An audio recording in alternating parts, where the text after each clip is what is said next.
Good morning everyone! Ang oras ay alas 6 ng umaga. Sobrang aga nating nagising ngayon dahil maaga din naman tayo nakatulog kagabi.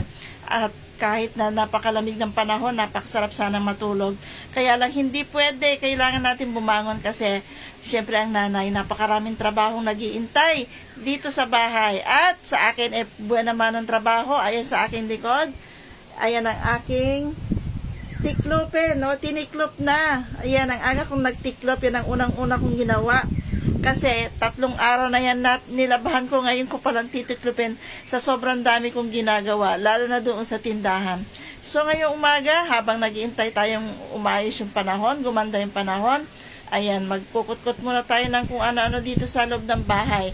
Nakasalang na rin yung aking labahin mga bedsheet, kortina doon, habang tayo dito nagliligpit ng ating mga nilabhan noong nakaraang araw pa. Yan yung mga ginawa ko pagbangon ko pa lang, naghilamos na ako at inumpisahan ko na to kasi malakas ang ulan. So dito muna tayo sa kwarto galaw-galaw. So ayan ang mga natiklop ko, ito pa yung iba. Ayan, sa sobrang dami ng trabaho dito sa bahay, ayan, yung mga damit namin hindi ko naaagad yan. Pero okay lang yan. I-press-press lang natin ng kamay para umunat dahil ano na siya, lukot-lukot na. So, mamaya, babalikan ko kayo dahil titignan ko yung aking labahin doon sa labas. And ito naman yung nakasalang kong mga labahin ngayon. Ito yung mga kumot namin. Susunod dyan yung mga bedsheet. Para umpisa pa lang ng buwan, malinis na lahat ang ating mga gamit.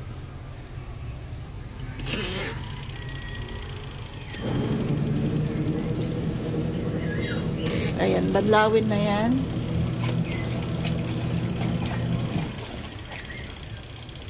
Ayan yung ating panahon, ayan. Uulan, titigil, uulan, titigil. Ayan ang ating panahon. So, gagawin na lang natin, ipapadryer na lang natin sa labas yung ating mga damit para matuyo na yan nang matiklop na natin, nang wala na tayong alalahanin pang mga tiklupin dyan. And ayan sa wakas, after 2 hours, natapos na rin natin yung ating tiklupin. Ayan na, ready na sila ipasok sa cabinet. Ito yung sa akin.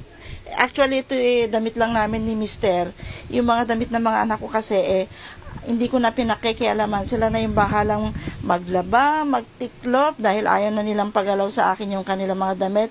Kasi nga naman, malalaki na daw sila. So, hindi ko na yung pinakikialaman. Ang tinitingnan ko na lang minsan kung yung mga damit ba nila nalalabhang maigi o may mga mancha, ganyan. So, ito damit lang namin ni Mister. Kaya ito lang yung aking tiniklop ngayon. So, ito yung akin. Ito yung aking mga pambahay. Ito yung aking mga pangtulog. Siyempre, yung ating underwear. Ganyan din ba kayo magtiklop ng underwear nyo? Ito yung kay Mister, yung kanyang pambahay. Ayan. At saka ito yung kanyang mga sando at saka yung kanyang underwear. So, ayan lang. Yan. Kahit na ilang araw yan na nakabalon-bon sa plastic, pagkatapos madryer, maayos nang natiklop yan at hindi na yan yung gaano lukot-lukot. So, ang gagawin natin, lalagyan na natin yan sa cabinet para hindi na yan madumihan pa, maalikabukan. And dito yung isa naming lagayan ng damit ni Mister. And papakita ko sa inyo yung damitan namin ni Mister. Ito yung mga damit ni Mister. Ayan sila lahat. Hinang ko lahat yung kanyang mga panglakad na t-shirt, polo, pantalon, jacket. Andyan lahat sa taas. Dito sa baba naman, ayan yung kanyang mga pambahay-bahay. Yan, hindi naman mahilig sa white shirt yung aking asawa na yan. Gustong-gusto kasi nun white na t-shirt or sando. And dito sa baba naman, yung kanyang mga shorts. Yung kanyang mga underwear dito sa baba. Hindi ko na yan bubuksan para Minsan kasi binibidyohan ko ganyan kasi minsan pag meron akong hinahanap at hindi ko makita, binabalikan ko yung video ko. Doon ko makikita kung saan ko napalagay yung mga bagay na hinahanap ko. So, yan. maigi din na binibidyohan natin minsan yung ating mga gamit, yung mga ginagawa para kung sakali meron kang nakalimutan, alam mo kung saan mo kukunin pag binalikan mo yung video mo. So, ayan ang kay Mister. Konti lang naman yung damit ni Mister. Ayaw no na magbili-bili ng mga damit kasi nga, hindi naman siya madalas umalis ng bahay. Ganun din naman ako. Kaya lang, iba naman kasi yung babae, di ba? So, yan lang ang damit ng aking asawa. Yung iba, hindi ko pa nalalabhan. Kaya yan lang muna yung kanyang mga damit dyan. Pero at least naiayos ko na. And dito sa kabila, yung akin naman, hati kami dito sa maliit na aparador na to. Kasi ito yung mga importanteng gamit ko. Oops, ito yung problema ko sa aparador na to. Natatanggal yung kanyang, saraduhan, pintuan. Ito yung akin, hindi ko masyadong naaayos to kasi hindi ko man masyadong nagagamit to mga panglakad-lakad na to dahil hindi naman ako masyadong lumalabas. Ito yung aking mga damit na sa mga susunod na araw magtatanggal tayo. Tingnan natin kung ano yung mga hindi na natin nagagamit dahil sobrang dami na yan. Nakatenga lang naman dyan. Siguro ipapamigay na lang muna natin yung iba. Doon sa mga pumupunta dito na nanghihingi, yung mga nabahaan daw, yung mga ganyan. Tingnan natin kung alin yung mga maibibigay natin. At dito sa baba ay dito, yung taguan ko ng aking mga yung aking mga yayamaning bag. Dito ko tinatago talaga. Yung mga bag ko. Dito ko. Nakahiwalay kasi itong mga bag ko na sobrang importante sa akin. Doon sa lagayan ko ng mga bag na pang araw-araw ko lang naman. Ito yung gamit ko. Yan, ang gulo-gulo. Ito yung mga panlakad ko lang po ito. Ito, yan, mga hindi ko nagagamit. Sobrang mahilig talaga ako magbili-bili ng damit. Pero hindi ko naman sila laging naisusuot. Ayan, yung mga bathrobe ko, dito ko nilalagay. Ayan ang mga damit ko, nakabalon-bon dyan. Ito lang yung mga pangtulog kong damit. Dito ko na nilagay kasi hindi nakasya sa kabila. And ayan, ito. Alam niyo po bang matagal ko itong nabili, kaya lang never ko pang nasuot. Matakaw lang talaga yung mata ko. Pag may nakita akong mga damit, talagang pag nagustuhan ko, kahit hindi kasya sa akin yan, basta na kursunadahan ko, talagang bibilhin ko yan. Ayan, hindi ko pa nasusuot ito. And ayan, makalat pa, mamaya ko na lang aayusin. So, sarado natin yan. And dito naman yung mga pambahay ko. Tara! Ng kalat, di ba? Ayan.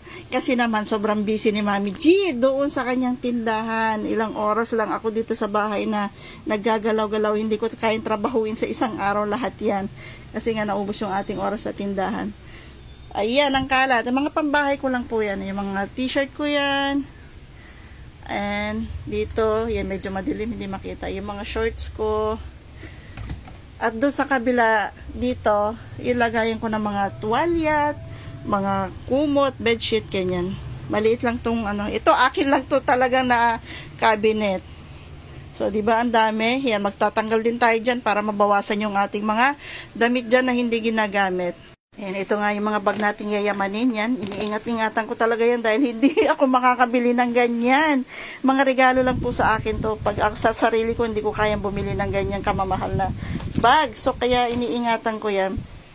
And ito, lalaban din natin dahil bumili ako ng tuwalya. 4 na tuwalya. Lalaban muna natin yan bago ipasok sa cabinet. So, yan. Ipasok ko na dito sa kabila para wala nang kalat niya sa aming higaan. So, yun ang ating ganap ngayong weekends. Friday, ayan, maulan, mapabukso-bukso yung ulan. Ayan, mag-ingat po tayo sa mga lalabas dyan. Lagi magdala ng payong, ng kapote para hindi magkasakit. So, yun ang ating mga ginagawa araw-araw. Ayan. Ayan, sa mga followers ko dyan na lagi nanonood sa ating mga videos, marami pong salamat sa inyo lahat, sa lahat ng suporta, lahat ng comments nyo, maraming pong salamat. Hindi ko man kayo maisa-isa. Ayan, gusto ko lamang pong pasalamatan kayo sa lahat ng inyong pagsuporta sa akin. Yun lang, maraming pong salamat sa inyong panonood. Ingat kayo, God bless, and see you on the next vlog. Bye! And last banlaw na to. Ayan, pagkatapos nyan, ita-dryer natin dito, tsaka natin dalhin doon sa lavabendo para ma-dryer na siya at matuyuan na siya ng husto. Ayan po ang ating umaga. Thank you so much everyone. Bye!